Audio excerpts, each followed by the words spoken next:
Hey there, everybody. It's Rob from The Rant, and I'm bringing you another 5-minute review. And this time we're talking about a cool little game that came to us from Japan called Akiba's Trip Undead and Undressed. I know, the title's a little bit kind of kooky and a little tinge of perversity there, but still, it's a fun little game, and the reason for the title is easily explained. The main story centers around these kind of man-made vampires, if you will, and in order to truly beat them when you're in combat, you have to beat the crap out of their armor until you can strip them of it. And then when they're standing there in their boxers, they cook crispy in the sun.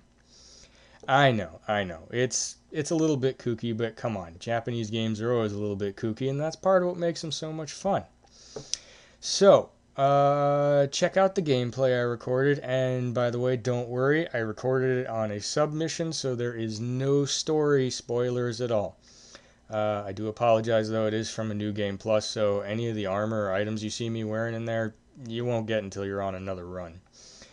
The game itself is essentially an open world RPG. You can kind of explore anywhere you want to on the little map that's there. In fact, when you first start the game, the map only shows you the area that you're currently standing in and everything else is grayed out. So you kind of have to explore a little bit to find your way around.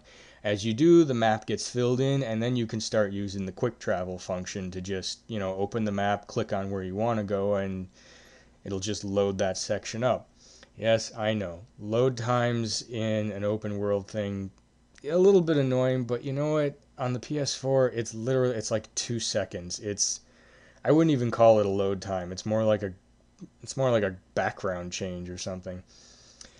So there is that, but like I said, quick and done. No need to get uptight about it. I mean, we're certainly not talking about Bloodborne level loading screens here. I mean, holy cow. You know what? I'm starting to get off topic. I apologize. Back to Akiba's Trip. As I said, the game is an open world RPG, which means that your character does grow stronger as you fight enemies. You don't have so much influence in that. It's pretty much just like level 9 is not as good as level 10 kind of thing.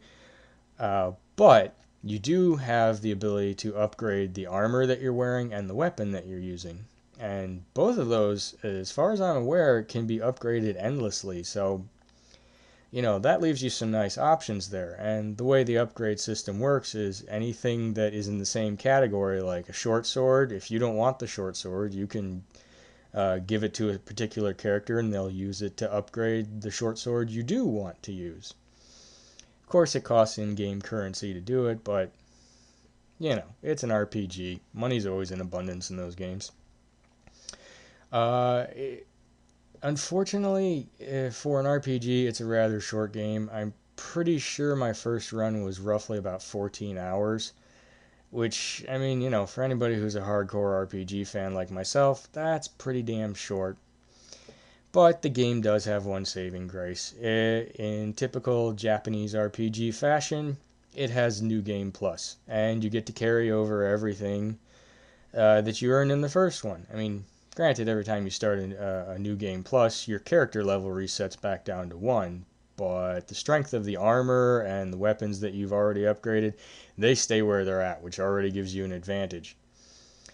Combat, pretty simple. It's divided into 3 zones. You attack either the head, the torso, or the legs, and like I mentioned earlier, you just beat the crap out of the other person's armor until it's weak enough that you can strip it, and then the sun cooks them.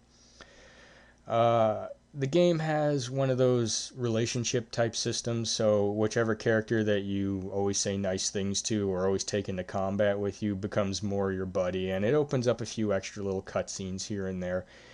At the moment, I've only done like a playthrough and a half, so I don't know if, any other crazy cool shit happens, but I intend to get back to it at some point. My stack of games I need to play and do these reviews on, it just keeps growing nowadays. Um, the game, I will say this, has one drawback which will immediately cut a large chunk of the audience out. It is filled with tons of references to anime and the kind of culture that surrounds it. So if you're not an anime fan, I don't know, you may still want to play the game just because it's fun and kooky, but a lot of the references I think will be lost on you. That being said, I give the game like a 3.8 out of 5. Why 3.8 out of 5? Well, let's face it, for an RPG, a 14-hour story run is really short. Other than that, it's a fun game, and if you can find it for like 20-30 bucks, I'd snag it. I'm Rob, and this has been a 5-minute review.